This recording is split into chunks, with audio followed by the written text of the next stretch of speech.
नमो अरिहंताणम, नमो सिद्धाणम, नमो आयर्याणम, नमो वजायाणम, नमो लोहे सवसावणम। मंगलम भगवान वीरो, मंगलम गौतमो गणी, मंगलम कुंद कुंदार्यो, जैन धर्मोस्तु मंगलम। सर्वमंगल मांगल्यम सर्वकल्याणकारकम, प्रधानम सर्वधर्माणम, जैनम जयतु शासनम। नमो तीर्थनायक ने, नमो ओंकार नाद ने, ओंकार संगर्यो जैने, नमो ते कुंद कुंदने। अहो उपकार जिन वर्णो, कुंदनो ध्वनि दिव्यनो, जिन कुंद ध्वनि आप्या, अहो ते गुरु कहाननो। हरिवंश पुराण का स्वाध्याय चल रहा है।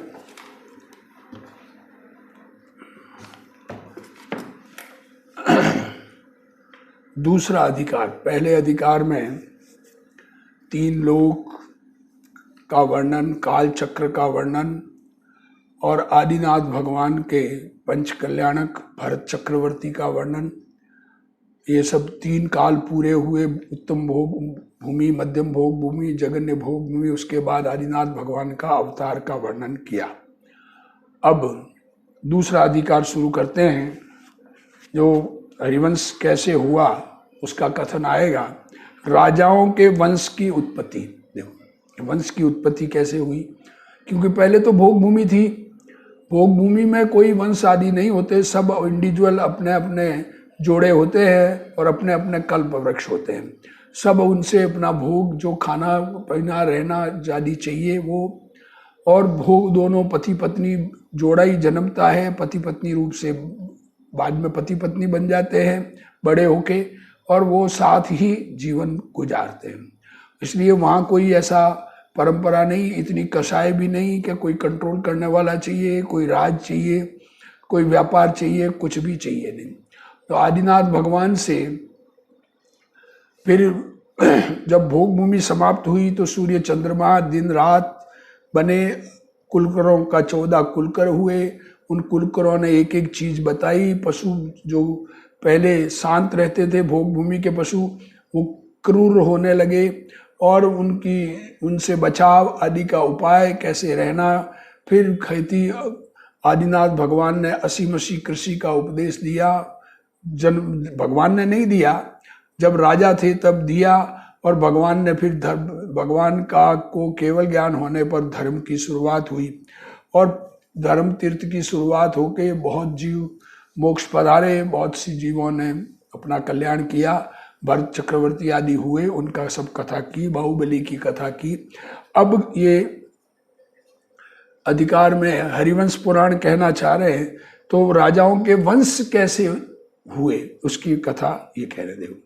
गौतम स्वामी राजा श्रेणिक से कहते भय कि हे श्रेणिक, अब तू राजाओं के वंश की उत्पत्ति सुन। ऋषभ देव को निर्वाण गए पीछे कई एक दिन भरत ने राज्य किया। देखो, फिर अर्क कीर्ति को राज्याभिषेक कराए आप दीक्षा आदरी। अर्क कीर्ति उनका बेटा। कैसी है जिन दीक्षा, भगवान की दीक्षा क्या चीज है ये भी समझने लायक है। मुनिव्रत अंगीकार करना किस प्रकार का है, कैसा आनंद उनको होता है, और कैसा बाहर का उनका वेश होता है। परिग्रह कहिए आत्मा की ही का है अंगीकार। क्या कह रहे, परिग्रह तो क्या परिग्रह आ रहा है, एक आत्मा ही अपने पास है जिस विषय। फिर कैसी है जिन दीक्षा, उग्र कहिए अति कठिन है। लोगों को कठिन लगे, क्योंकि 3 चौकड़ी कषाय का अभाव नहीं हो तो दुनिया को लगे कि बाहर से बहुत कठोर पालन करते हैं, जिसे महाधीर ही धार सके। और कैसी है, अति चंचल जे इंद्रिय रूपी मृग, उनके रोकने को बागुरा कहिए पशु समान है। देखो क्या कह रहे हैं, इंद्र रूपी इंद्रियां जो है, और इंद्रियों को जीतना, इंद्रियों के विषयों के तरफ का उपयोग जाना, उसको रोकने, जैसे इंद्रिय मृग घिना तो बागुड़ा, उनको मृग को रोकता वाला कोई होगा अपने नहीं ख्याल में, वैसा उसके समान ये जिन दीक्षा है, इंद्रियों के विषय रोकते हैं। भरत ने पंचमुष्टि का केस का उपाड़े, मानव बंद की स्थिति ही उपाड़ी। देखो, अपने केस 5 मुष्टि से उखाड़ फेंके और लोच किए पीछे, एक मुहूर्त काल के अंत तत्काल केवल ज्ञान उपजा। देखो, मुनि दीक्षा अंगीकार की और ध्यान में बैठ गए और एक मुहूर्त में के अंदर केवल ज्ञान उत्पन्न हो गया। तब 32 इंद्र केवल पूजा कर, 32 इंद्र में स्वर्ग के 12 और भुवनवासियों के 10, व्यंतरों के 8 और सूर्य चंद्र ये 32। देखो, भगवान के 100 इंद्र होते हैं, भुवनवासियों के 40, व्यंतरों के 32 और 24 देवों के, सूर्य चंद्र और मनुष्यों का और पशुओं का इंद्र राजा। इस प्रकार 100 इंद्रियों से तीर्थंकर वंदित होते हैं। भरत चक्रवर्ती 32 इंद्रों से वंदित हुए। भरत भगवान मोक्ष मार्ग के दीपक ने चिरकाल पृथ्वी विषय विहार किया, बहुत समय तक विहार किया। भरत का आयु 84 लाख पूर्व, उसमें 17 लाख पूर्व तो कुमार काल में गए,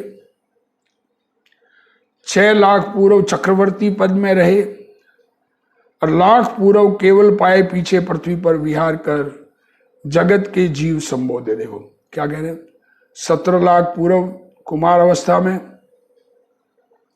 फिर आदिनाथ भगवान के सहयोग में रहे, फिर राजा बने और फिर चक्र रत्न प्रकट होने के बाद 6 लाख पूर्व तक चक्रवर्ती रहे और चक्रवर्ती के बाद जब दीक्षमुनि व्रत अंगीकार किया, केवल ज्ञान प्राप्त किया, तो 1 लाख पूर्व तक फिर और जीवों को उपदेश देते रहे। फिर वृषभ सेन आदि सहित कैलाश पर्वत से अगातिया कर्मों का क्षय कर मोक्ष पधारे। फिर अर्क कीर्ति भरत का पुत्र, उसके यशश्रुत पुत्र भया। सो अर्क कीर्ति अपने पुत्रों को राज दे मुनि होए मोक्ष गया। फिर उनके बल नामा पुत्र भया, उसके सुबल, उसके महाबल, उसके अतिबल, उसके अमृत बल, सुभद्र, उसके सागर और उसके रवि तेज, उसके शशि, उसके प्रभु तेज, उसके प्रतापमान, उसके अतिवीर्य, उसके सुवीर्य, उसके उदित पराक्रमी, उसके महेंद्र विक्रम, उसके सूर्य और उसके इंद्र दुमन, उसके महेंद्र जीत। इस प्रकार ये पीढ़ी चली। उसके विभु, उसके हरिध्वंस, उसके वीतभी, उसके वृषभ ध्वज, उसके गरुडांक, उसके मृगांक इत्यादि पृथ्वीपति अनुक्रम कर सूर्यवंश विषय भय। अयोध्या में ये राजा सूर्यवंश कहे गए। भरत चक्रवर्ती के राजा सुबह सूर्यदेव के विमान में विराजमान प्रतिमा के दर्शन जब उत्तर दिशा में पूर्ण रूप से होता है, दक्षिणायनी की ओर सूर्य विमान रवाना होता है, उससे पहले जो सूर्य भगवान पूर्ण रूप से, सूर्य जो विमान है वो पूर्ण रूप से उत्तर में होता है, तब दर्शन होते हैं। विस्तीर्ण है कीर्ति जिनकी, वे पुत्रों विषय राज्य का भार थाप कर तप धर निर्वाण पधारे। क्या कह रहे हैं, इक्ष्वाकु वंशी विषय सूर्यवंशी भय, सो 14 लाख पटधार निर्वाण पधारे। तब एक राजा पाटधारी अहमिंद्र पद को प्राप्त भया। 80 राजा मुक्त गए, तिनके अंतर एक इंद्र पद का धारक भया। वे धीर राज धुरा को तज कर तप की धुरा धरी, कई स्वर्ग गए कई मोक्ष गए। इस भांति सूर्यवंश के उपजे अनेक भूप शुभ गति गए इत्यादि। इक्ष्वाकु वंश में अर्क कीर्ति की संतान के सूर्यवंशी राजा कहे। और भरत का दूजा भाई बाहुबली, उसके पुत्र सोमजीत, इससे सोमवंश कहाया। उसका पुत्र बल महा, उसके सुबल, उसके भुजबल इत्यादि सोमवंशी अनेक राजा मोक्ष को प्राप्त भये। 50 लाख कोड़ी सागर ऋषभ का तीर्थ प्रवर्ता। क्या कहा, आदिनाथ भगवान का तीर्थ 50 लाख करोड़ सागर। हाँ, क्या कह रहे हैं, एक करोड़ा करोड़ी सागर का में 42,000 वर्ष कम, ये चौथा काल होता है। तो चौथा काल प्रारंभ होने से पहले ही आदिनाथ भगवान हो गए और उनका जो शासन चला वो 50 लाख करोड़ सागर वर्ष तक चला। और उसके बाद फिर अजितनाथ भय, इक्ष्वाकु वंश विषय। देखो अजितनाथ भगवान कहाँ हुए, इक्ष्वाकु वंश विषय। 2 वंश निपजे, भरत के पुत्र से सूर्यवंश और बाहुबली के पुत्र से सोमवंश। सो दोनों ही वंशों में बहुत राजा मुक्ति पधारे। और उग्र वंश कुरुवंशी अनेक भूपति मोक्ष गए और स्वर्ग लोक गए। नमी नामा विद्याधर, उसके पुत्र रत्नमाली भया, उसके रत्नध्वज, उसके रत्नरथ, उसके रत्न चिन्ह, उसके चंद्ररथ, उसके वज्रजंग, उसके वज्रसेन, उसके वज्रदंड, उसके वज्रध्वज, उसके वज्रायुध, उसके वज्र, उसके सुवज्र, उसके वज्र प्रभ, उसके वज्राभ, उसके वज्रबाहु, ताके वज्रांक, उसके वज्र सुंदर, उसके वज्रमुख, उसके वज्रपाणी, उसके वज्रजानु, उसके वज्रवान, उसके विद्युन्मुख, उसके सुमुख, उसके विद्युत दृष्ट, उसके विद्युतवान, उसके विद्युत प्रभ, उसके विद्युत वेग, उसके विद्युत इत्यादि विद्याधरों के अधिपति अपने पुत्रों को राज दे तप धार सिद्ध भय और के एक स्वर्ग गए। ऋषभ के तीर्थ विषय अनेक नृपति यति भय। अब 50 लाख करोड़ सागर वर्ष, क्या कहा, 1 करोड़ा करोड़ी सागर का आधा हिस्सा पूर्ण हुआ। तब तक दूसरे तीर्थंकर नहीं हुए और फिर अजितनाथ भगवान हुए और फिर ऋषभ को मुक्ति गए। 50 लाख करोड़ सागर बीत गए, तब सरवार सिद्धि से दूजे तीर्थंकर अजितनाथ प्रकट भय। अजितनाथ भगवान भी सरवार सिद्धि से आए। सो जैसा पंच कल्याणक का वर्णन ऋषभ का भया, तैसा अजितनाथ का जानो। कोई पंच कल्याणक में कोई अंतर नहीं होता है, सब तीर्थंकर का समान रूप से होता है। माता के स्वप्नों में कोई अंतर नहीं होता है, सब तीर्थंकर की माता को 16 सपने आते हैं। सब तीर्थंकर के जन्म गर्भ में आने से 6 महीने पहले नगर की रचना और माता की सेवा में देवलोक आ जाते हैं, देवियां माता की सेवा करने आ जाती है। और इस प्रकार ये एक ही जैसे सबके कल्याणक होते हैं। हाइट आयु में अंतर है, वो अंतर जो भरत क्षेत्र में घटता हुआ है तो वो जिस प्रकार से है वो है। उसके समय दूजा चक्रवर्ती सगर भया, क्या कहा, अजितनाथ भगवान के समय दूसरे चक्रवर्ती सगर भय। जैसा निधि रत्न का स्वामी भरत प्रसिद्ध, वैसा ही सगर। उसके 60,000 पुत्र भय, महारमणी के चेष्टा जिनकी, और भाइयों में परस्पर अधिक प्रीति देव। सबों में बड़े का नाम अन्न कुमार, अनह कुमार। सो ये सब कैलाश पे जाए। पहले तो कैलाश के 8 पग तक किए, फिर दंड रत्न कर कैलाश की 6 गिरद पृथ्वी को खोदते भय। क्या कह रहे, ये 60,000 पुत्र बहुत अच्छे और खेल कूद करने वाले, तो कैलाश पर्वत के चारों ओर खाई खोदने लगे। सोकोप कर नागेंद्र ने भस्म किए। नागेंद्र असुर कुमार देव का इंद्र।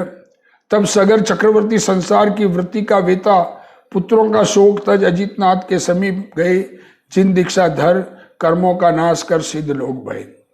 ये एक्चुअली गए नहीं, ऐसा देव ने कुछ किया और फिर बाद में दीक्षा सगर चक्रवर्ती को वैराग आवे इसलिए ऐसा किया और वैराग आ गया और वो भी दीक्षा धर के सिद्ध बने। फिर संभवनाथ भय, फिर अभिनंदन, उस पीछे सुमति, उस पीछे पदम, उस पीछे सुपार्श, पीछे चंद्रप्रभ, उस पीछे पुष्पदंत, उस पीछे 10वें शीतलनाथ। यह इक्ष्वाकु वंश प्रगट भया। इक्ष्वाकु वंश मध्य सूर्य वंश और सोम वंश प्रगट भय, और कुरु वंश, उग्र वंश, नाथ वंश ऋषभ के समय ही भय।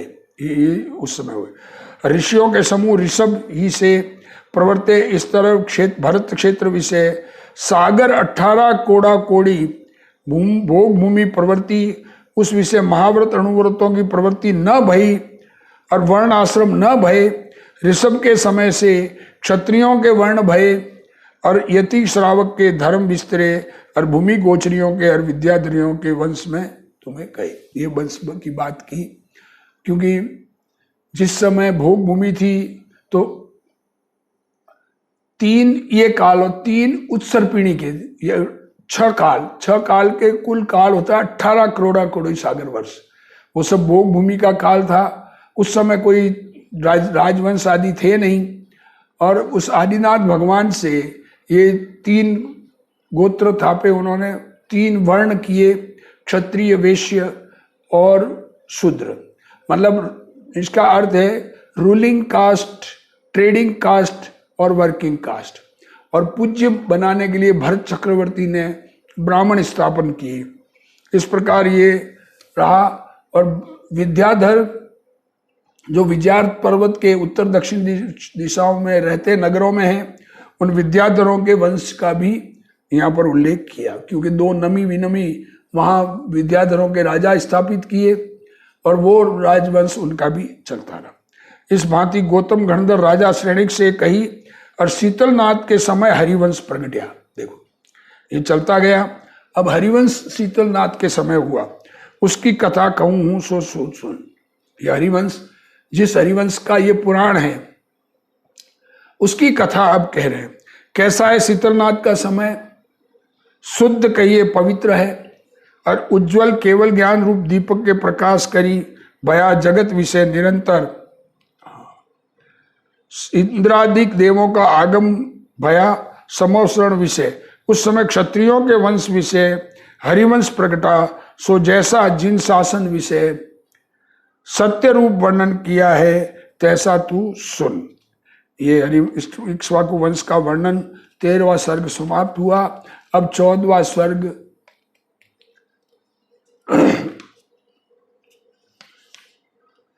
तीसरा अधिकार में हरिवंश की उत्पत्ति। ये हरिवंश की उत्पत्ति कैसे हुई, ये बात कहेंगे, वो अगले स्वाध्याय में हम पढ़ेंगे। ध्यान से सुने और समझने का प्रयत्न करें। एक पार्ट पूरा हो गया, इसलिए आज एक पार्ट में ही स्वाध्याय संपूर्ण किया। आगे हरिवंश की कथा शुरू हो रही है, और उस कथा को हम बहुत ध्यान से सुनेंगे। कथा सुनने से जिनेंद्र परमात्मा के वचन हैं, और उन वचनों को जिनेंद्र परमात्माओं की कथा है, उस कथा के सुनने से पुण्य बंद होता है, और वस्तु स्वरूप समझ में आने पर धर्म होता है। इस प्रकार से चिंतन करना। अभी जिनवाणी स्तुति। हे जिनवाणी भारती तोई जपू दिन रैन, जो तेरा शरणा गए सो पावे सुख चैन। जावाणी के ज्ञान ते सूझे लोकालोक, सो वाणी मस्तक नमो सदा दे तू ढोक। जिनवाणी मात की जय।